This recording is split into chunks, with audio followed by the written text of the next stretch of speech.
Hey, I'm James from Smokin' Dad Barbecue, and today I'm doing a mini review on a sous vide machine. This one I got over the holidays. It's from Inkbird, and you guys have been asking ever since I started posting, what do I like best, sous vide or reverse sear? I haven't done enough to do that comparison yet, but I can show you what I've learned about this machine, how to set it up, and how it cooks. And to demonstrate, I'm going to use a top sirloin steak that I've just received from this month's food box from True Local. So let me show you everything you need to know about the Inkbird sous vide machine, and we'll demonstrate it on some steaks, so stick around. Okay, so this being my first sous vide machine, I didn't want to spend a fortune on something I didn't know if we'd absolutely love.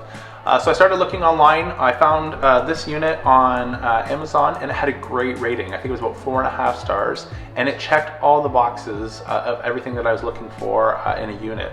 1,000 watts, so it can heat up the water really quick. Touch panel, so I can adjust the unit if I'm in the kitchen and I want to make an adjustment, or I can control it from my smartphone using Wi-Fi. So this machine from Inkbird did all of those things, and so I went ahead, like I mentioned, and placed an order. I've used it a couple times and it has not disappointed. So let me show you what it looks like. First, let's unbox it. Wow. Unbox is really easy. So this is the Inkbird 1000 watt unit model. So what you have on top is your touch panel, an LED display that lights up, a clip here on the back, which you use to clip to your pot, and then the cartridge and locking mechanism. So let's get some water going and plug this in so you can see what it actually looks like. Alright, so you'll notice right on the sous vide machine, this minimum and maximum fill lines. That's the range that we want our water to fill the pot. So if I clip this into position, just like that, I can see a couple inches down from the top of the pot is the most amount of water that I want to put in. So using that as a general range, I'm just going to go ahead and add some water, and then we'll be ready to plug things in.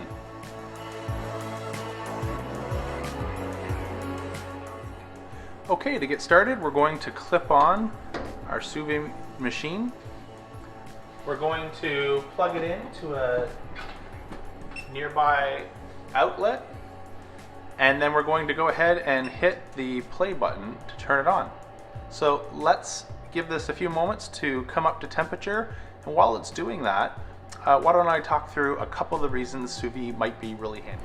So while we're killing a few moments for that to come up to temperature, let me give you 3 reasons you might want to think about a sous vide machine.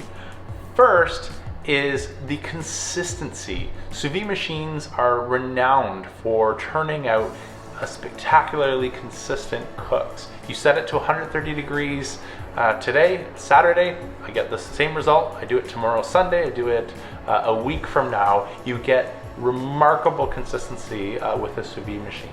The second reason that you might want to consider one is just food safety. So if you're uncomfortable cooking chicken or different meats and you don't want to poison your house guests, sous vide machine eliminates any of that anxiety that you might have. So you can get not just consistent results, but very specific temperatures that you can achieve. And then you can hold those temperatures for anywhere from 2 hours to 4 hours, which sort of leads into my last point, which is convenience. And so over the holidays when we were using this machine, we wanted to go out for a walk, the kids wanted to play outside, no issue, could hold those meats at the exact right temperature, and when it was time to sear them, we would take them out, give them a few minutes to rest, and then I threw them on the Kamado Joe for sear. And so those are 3 great reasons, if you're not already thinking about a sous vide machine, that you might want to. Let's go check on our temperatures. Okay, since we're nearly up to temperature, let me just quickly show you, if you're not using your smartphone, how to adjust the temperature. So first we're going to hit the set button, which will flash the temperature. So I can hit the minus button, bring it down 129, 128, bring it back up to 130. Then I hit set, which will move the indicator to the set time. This is how long we want to cook. I'll go ahead and hit set.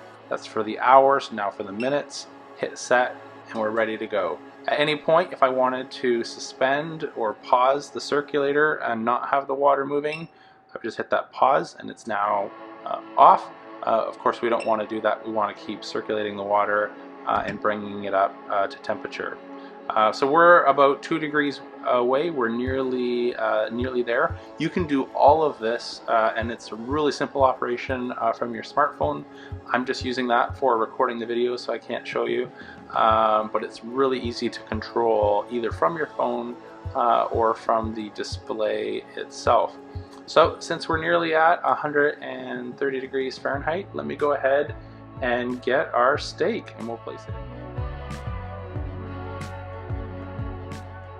Okay, so not in warp speed. That was about 40 seconds elapsed time. As you get closer to your finishing temperature, it slows down how quickly it's heating, so to not overshoot and then undershoot, etc. But I have found it heats up very quickly. And so now that we've hit our desired temperature, we'll notice that the time left will start counting down automatically. So let's go ahead and just add our steak. And that's it.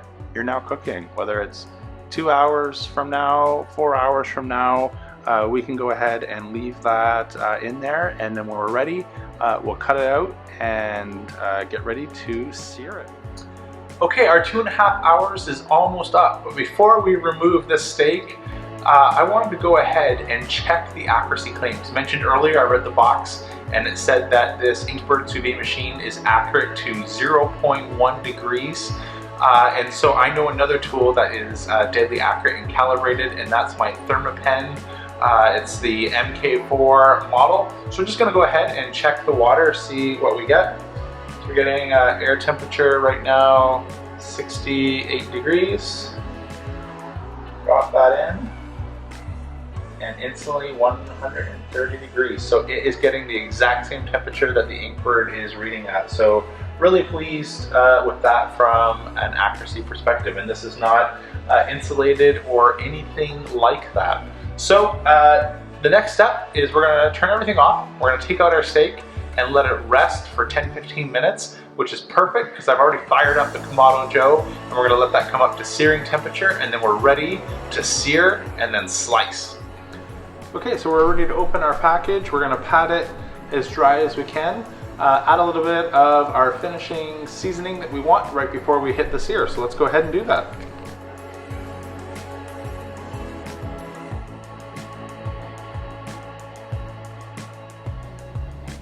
Okay, since I didn't do any seasoning earlier on, this can take some salt, so I'm going to use Hardcore Carnivore Black. Just give this a quick coat. I love the flavor profile from this. You're getting a little bit of onion, garlic, activated charcoal, and some salt. So it should give us a perfect crust. So let's go ahead and put that on. All right, our Kamado Joe Jr. is smoking hot. I don't know if you can see that, but there's flames shooting right out the top vent. So we're ready to sear. Let's do it.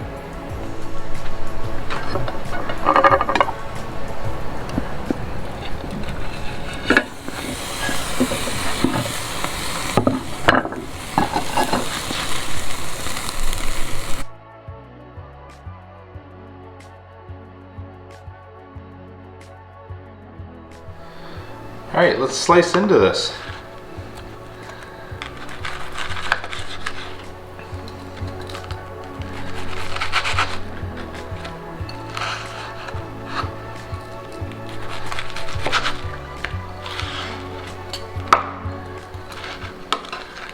I don't know if you can see that, as this is not a really thick cut, but what we have is that perfect medium rare doneness all the way through, and just the band of a sear. So you don't have black, gray, pink, red, and reversed.